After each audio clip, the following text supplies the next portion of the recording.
TikTok has been very fortunate, I think, throughout this pandemic. And a lot of people started to install TikTok and spending more and more time on the app.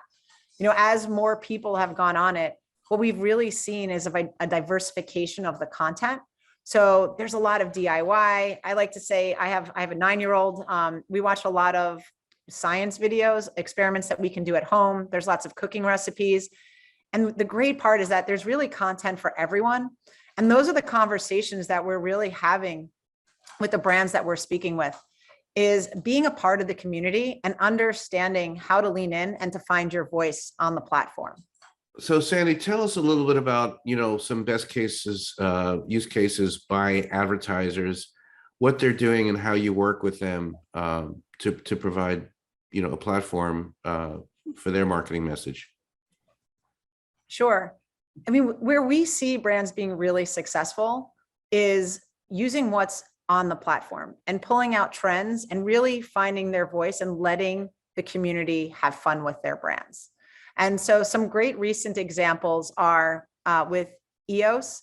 They came out with a shaving cream that was driven by one of the creators on the platform, talking about how amazing it was to shave with. And I'll refrain from calling it what the creator called it. But EOS did put it on a bottle of shaving cream or a container of shaving cream, and it sold out. And that's the power of the platform, is really leaning into it. There's another example with Gap and their brown hoodie that they just came out with again because of people wearing it on TikTok and being obsessed with it, quite frankly, where everybody wanted it. And so we see that TikTok as a platform is about the community coming together, determining what they like, and then rallying around it. And so it's really about the democratization of what culture is and what content should be, and letting brands be a part of where culture is going. Versus brands, I think the major difference, Andy, is that brands in the past were jumping on things or trying to drive where they thought culture was going to go. And TikTok as a platform is now driving the culture itself and asking brands and creators to be a part of it every day. I mean, fundamentally, that's the beauty of TikTok as a platform for everyone, is the For You page, and that the algorithm is going to deliver content that's relevant for you. So as a consumer, somebody like myself, that's fantastic because I'm going to see content that I want to see. What happens is, from the brand side, then brands can get concerned around the brand safety elements. And so we've partnered with companies like OpenSlate to help brands, meaning them, be more comfortable with the content that we have on our feed, because that's really where the magic is making sure that we're not disrupting what you're going to see organically. Because again, that's the beauty and the magic of TikTok. We want to do it in a way that brands are comfortable with. And so we've created partnerships so that we can let the algorithm and the For You page continue to deliver amazing content, and then add creative from ads, add TikToks from brands into that in a way that they feel comfortable being a part of that environment.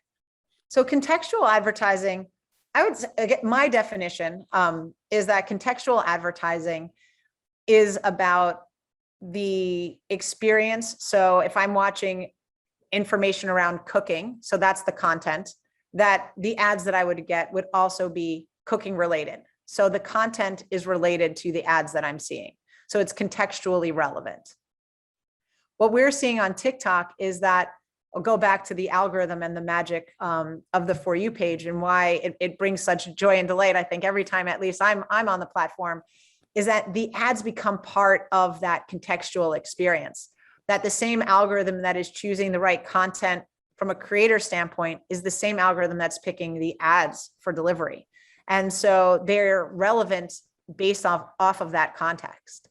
So Sandie, let me ask you, sort of about outcomes and sort of what you've been finding in terms of, user experience, the value it brings to brands. Sure. So I'll combine the questions, Andy, going back to the contextual and how you build a relationship and the brand's becoming a part of it. And I think the big part of where everything comes together is that the relationship that TikTok is forging with creators and brands creates this element of trust.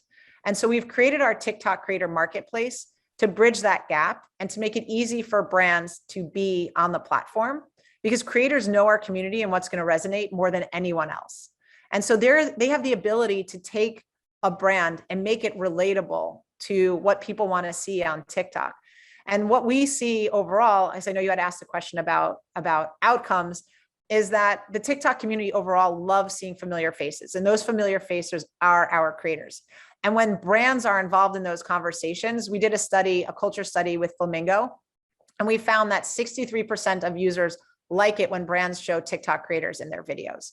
And so we always try to make a point of having brands leverage creators when they're putting together content. And then the other side, another stat that I think it would be interesting to share is that when you're leveraging creators and popular trends, it's even more impactful, where 66% of users are enjoying the content when brands are sponsoring creators to show off their products. And so I think it ties together the question around like contextual relevance, the creators and the community that's driving, and that the outcomes of people like it and they enjoy it. Great, great. And finally, Sandie, what's next for you guys? What's exciting wrapping up this year and your work with the marketing community? What's exciting and what's ahead? So, what's exciting is that we continue to see more brands just really jumping into the platform. There was, and it's really continuing to stay native to TikTok and driving home that don't make ads, make TikToks mentality. And, one of my favorites, and I know that this is not really the question, but I'm just going to share it because I think it just speaks to what brands can continue to look forward to, is there was a partnership that Jif did with Ludacris, and they ran a hashtag challenge, which was the hashtag Jif Rap Challenge, that received over 3 billion video views, which is huge. And it encouraged people to put a spoonful of peanut butter in their mouth and then duet with Luda and rap, which is incredible if you think about, again, the content and the community. So you'll continue to see us continuing to lean into the creators and pushing on our brands to think TikTok first and to really think about how they can find their voice and to be a part of the community in a way that is, again, I'll say, I just want to stress this, right? Being a part of the community and being a part of the ecosystem. I always think like my favorite thing to see, and this is what I stress to brands all the time, is the best ads are the ones when afterwards you say, oh my gosh, I can't even believe that I just watched an ad. That was so funny. And so I challenge brands all the time to just think TikTok first, that TikTok is driving marketers to think at the speed of culture and to just lean in and work with our teams to try to figure it out how to make it work for you.